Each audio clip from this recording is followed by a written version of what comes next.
The Shell Eco Marathon brings us and some 50 competitors back to Middle England for another attempt on the world record for fuel economy.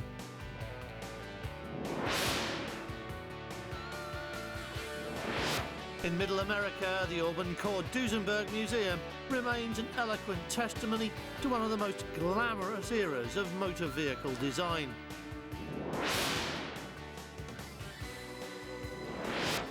And on the boulevards or off them, the latest reworking of Toyota's Land Cruiser remains, well, it's just a Toyota Land Cruiser, really.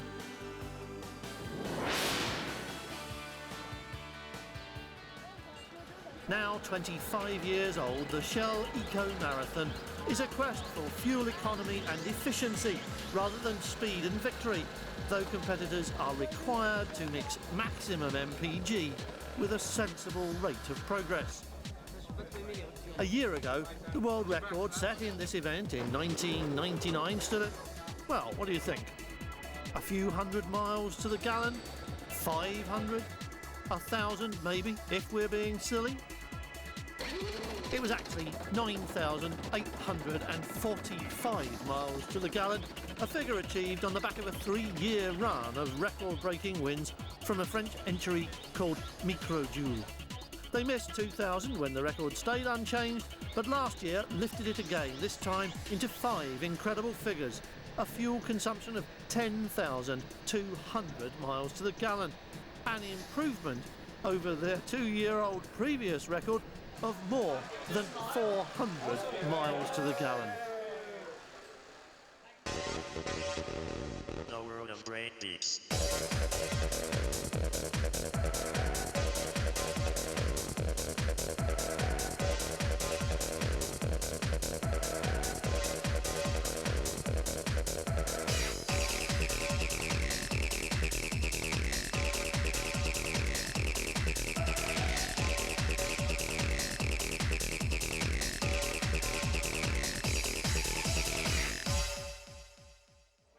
Good news for the competitors at Rockingham this year is that Microjoule have again decided to rest on their laurels.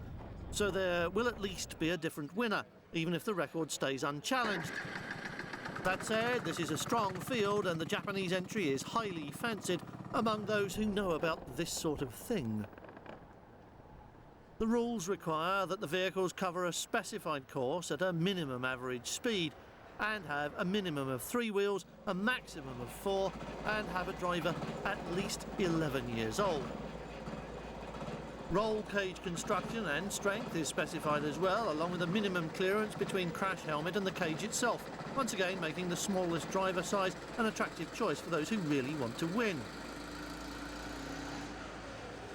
The basic requirement is for engines that run on either 95 RON petrol or diesel.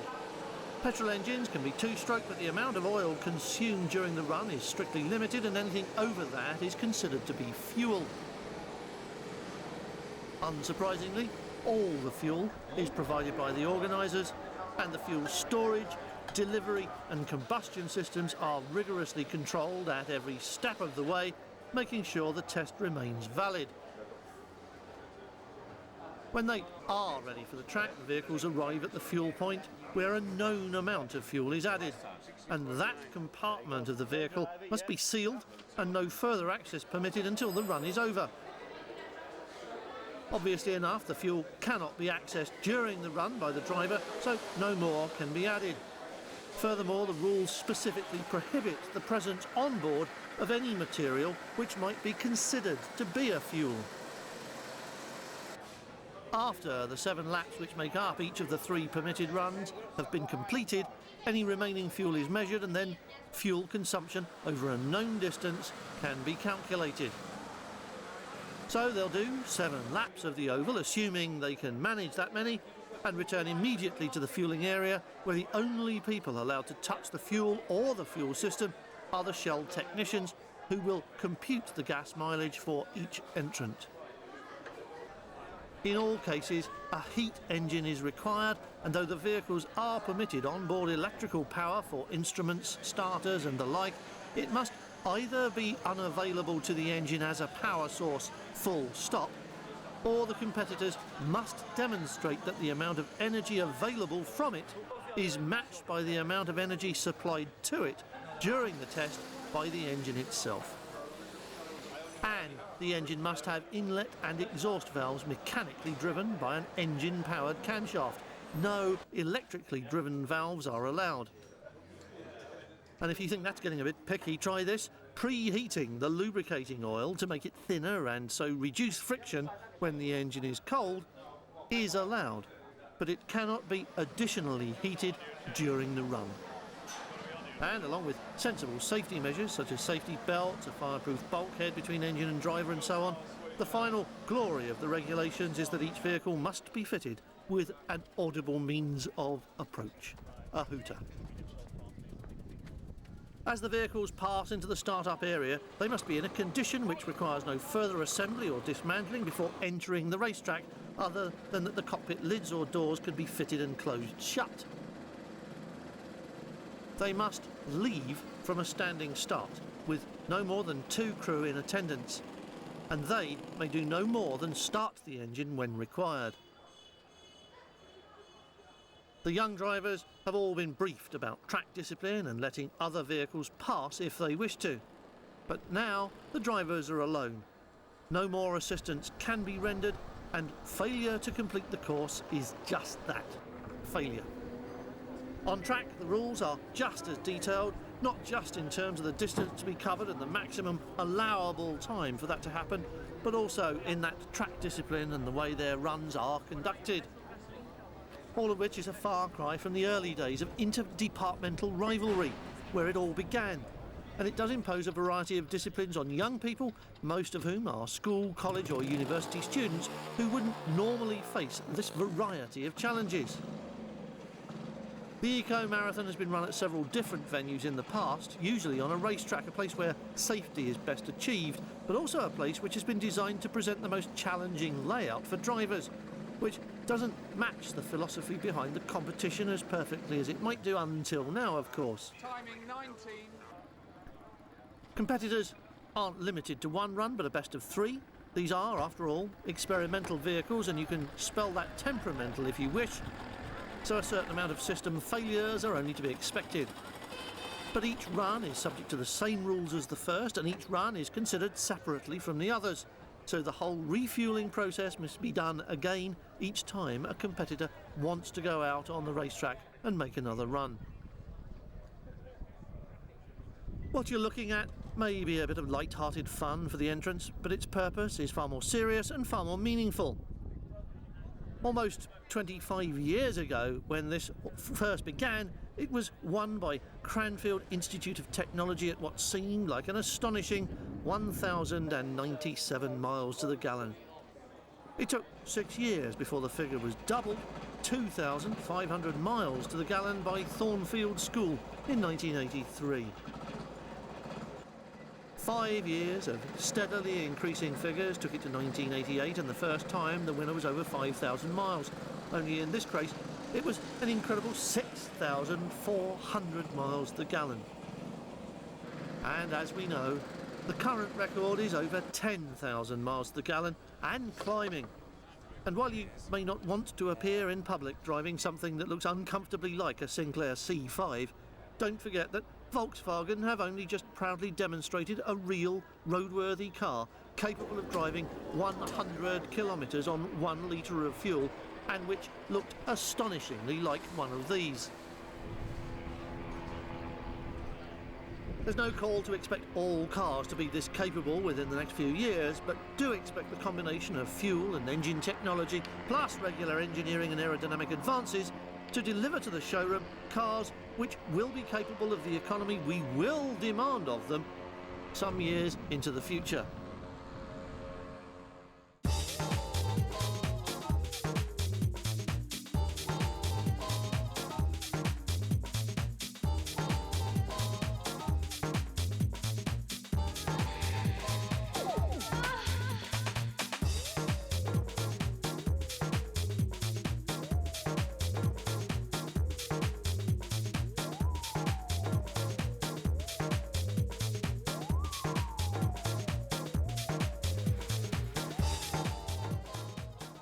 In the meanwhile, the world record set last year by the French team remains unbroken. The heavily fancied Japanese crew, which has been steadily upping its achievements year on year since they began competing in 1991, just missed out on 5 figures and, therefore, just missed out on setting a new record as well. But think about this. Even the unlikely-looking contraptions entered by schools using the eco-marathon as a complete project training ground are regularly achieving figures around 1,000 miles to the gallon with widely available technology. So it's not as difficult as it might seem. Even if you don't want to enter next year, you may want to watch, and you will certainly benefit from all of this one day, not too far away. From the ultra-modern and super efficient, we're going back to a time when looks were everything and unlimited petrol came out of holes in the ground.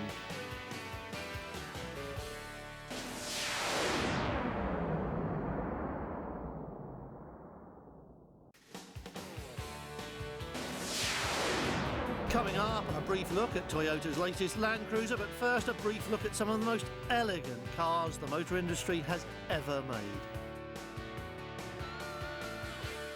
Auburn, Indiana, not far from Detroit, but far enough south to be a small country town, gave its name to a range of cars that were mostly mundane and would have seen the company close its doors forever in 1924 had it not been for the arrival of Eric Lobban Cord.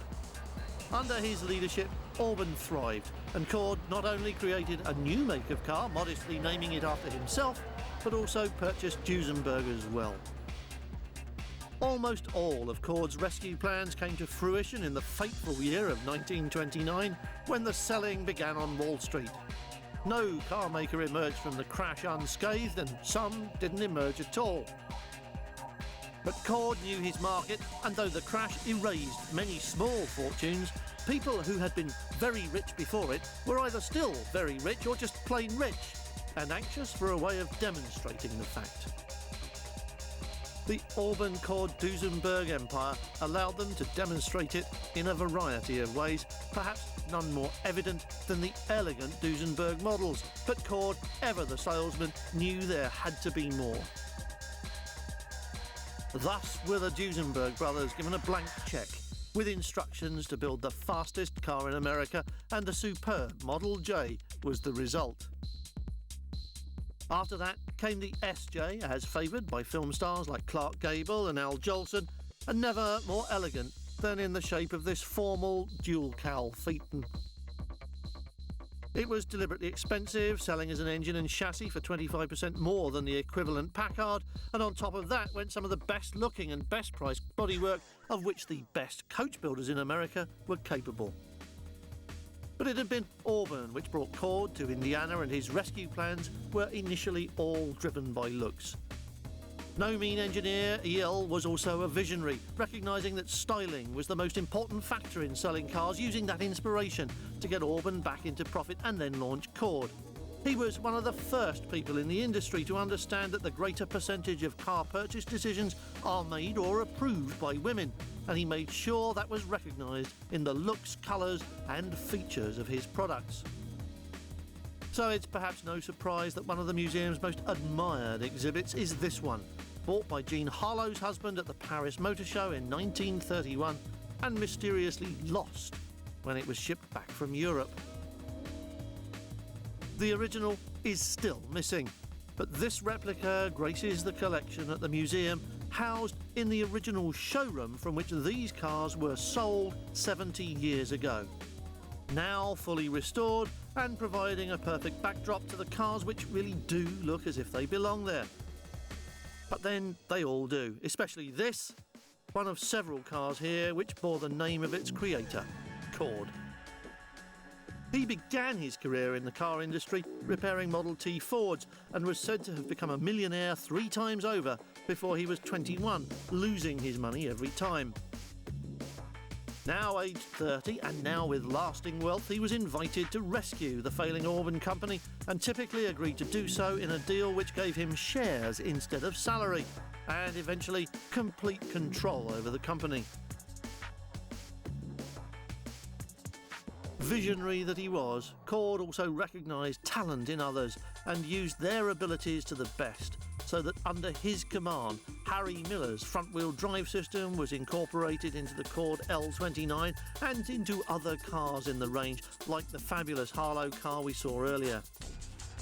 And it was at Cord's request that Alex Saknowski created the shape which became the standard for American sports cars for more than a decade, the long, full-fendered grace of the Auburn Speedster. Fitted with a Duesenberg supercharger, each one was sold bearing a plate guaranteeing it had been individually tested at 100 miles an hour, and in order to maintain his supply of engines, Cord bought the Lycoming factory as well. In this trim, and driven by racer Ab Jenkins, widely known as the Mormon Meteor, the Speedster set a long-standing record at Bonneville, maintaining a constant speed of 100 miles an hour for 12 straight hours. Just another of Cord's colourful sales ploys. But Eric Cord grew tired of the car industry as the Depression years wore on, selling out to invest in shipping, mining and real estate around Los Angeles. And though the company resurfaced in the 70s, selling plastic replicas from original drawings but based on a Lincoln chassis with a Ford engine, even that enterprise closed after the death of Eric Cord in 1974. Along with a very few others like Henry Ford or William Durant, founder of General Motors, and the ill-fated Preston Tucker, EL, as his colleagues and workers knew him, was one of the original buccaneers of the motor industry. And it's a poorer, greyer place without him, ruthlessly quashing all signs of individuality wherever possible. As later on, John DeLorean found out at General Motors and Lee Iacocca at Ford.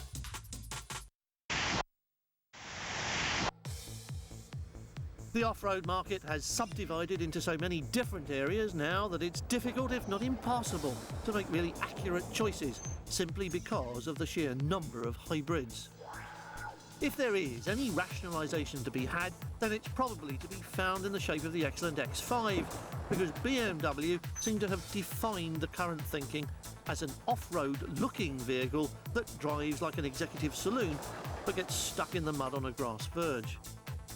Land Rover and Jeep both make much cheaper and very serious mud pluggers, and there's a kind of halfway house in the shape of various Mitsubishis and Nissans, and of course the Toyota Land Cruiser.